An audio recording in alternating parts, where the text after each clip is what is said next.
সাব্বাস বাংলাদেশ, সাব্বাস। জিতে গেছে রে ভাই, জিতে গেছে বাংলাদেশ, জিতে গেছে। 22 বছর পর বাংলাদেশ ভারতকে হারিয়ে ইতিহাস গড়ল বাংলাদেশ। এই ম্যাচে বাংলাদেশ 1 গোলে জয় লাভ করেছে। অসাধারণ খেলেছে বাংলাদেশ, দুর্দান্ত খেলেছে বাংলাদেশ। আমি বলতেছি বাংলাদেশ ভার্সেস ভারতের এশিয়ান কাপ 2027-এর বাছাই পর্বের ম্যাচের কথা। এই ম্যাচে বাংলাদেশ 11 মিনিটের সময় মুরসালিন একটি গোল করেছিল। ওই গোলের কারণেই বাংলাদেশ জয় লাভ করেছে। পরবর্তীতে কোনো দল আর গোল করতে পারেনি।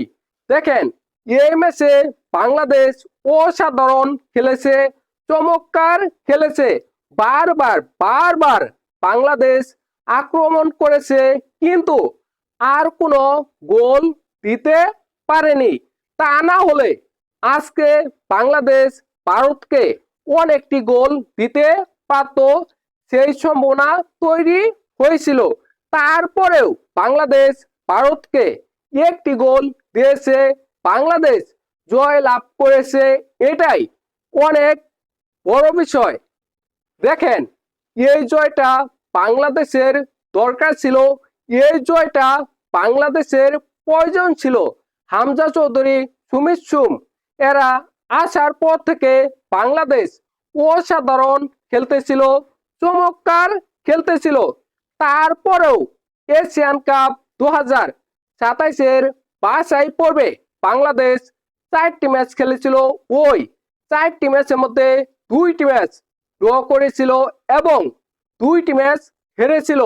বাংলাদেশ এত ভালো খেলেও একটি ম্যাচও জয় লাভ করতে পারতেছিল না।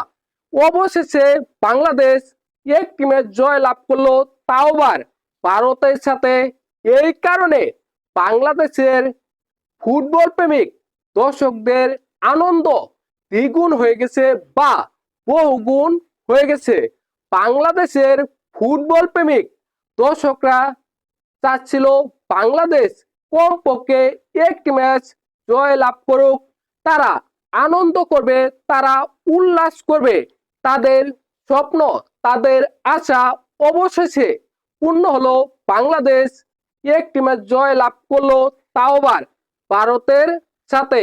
এখন কথা হলো, বাংলাদেশ কি এশিয়ান কাপ 2027-এর মূল পর্বে খেলতে পারবে নাকি খেলতে পারবে না?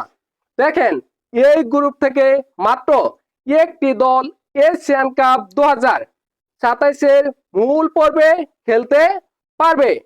সিঙ্গাপুর এবং হংকং, এই দুইটি দল 4টি করে ম্যাচ খেলেছে, তাদের পয়েন্ট 8। অন্যদিকে বাংলাদেশ 5টি ম্যাচ খেলেছে, বাংলাদেশের পয়েন্ট 5। বাংলাদেশের বাকি রয়েছে আরো একটি ম্যাচ।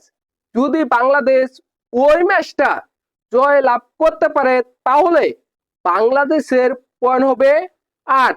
অন্যদিকে সিঙ্গাপুর এবং হংকং এর পয়েন্ট অলরেডি 8। তাদের বাকি রয়েছে এখনো 2টি করে ম্যাচ। সিঙ্গাপুর এবং হংকং এর মধ্যে একটি ম্যাচ রয়েছে। ওই ম্যাচটা যদি হংকং জয় লাভ করে, তাহলে হংকং এই গ্রুপ থেকে এশিয়ান কাপ 2027-এর মূল পর্বে খেলবে। বা ওই ম্যাচটা যদি ড্র হয়, সেক্ষেত্রেও হংকং বা সিঙ্গাপুর দুইটি দলেরই পয়েন্ট হয়ে যাবে 9।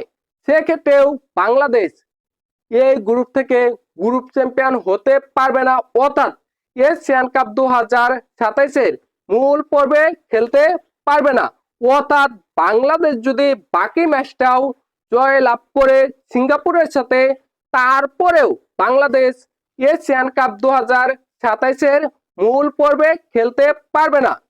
বাংলাদেশ এশিয়ান কাপ 2027-এর মূল পর্বে খেলতে পারুক আর না পারুক, কিন্তু বাংলাদেশ অসাধারণ একটি জয় পেয়েছে, বাংলাদেশ দুর্দান্ত একটি জয় পেয়েছে। বাংলাদেশ ভারতকে হারিয়েছে। এই কারণে আমরা খুশি।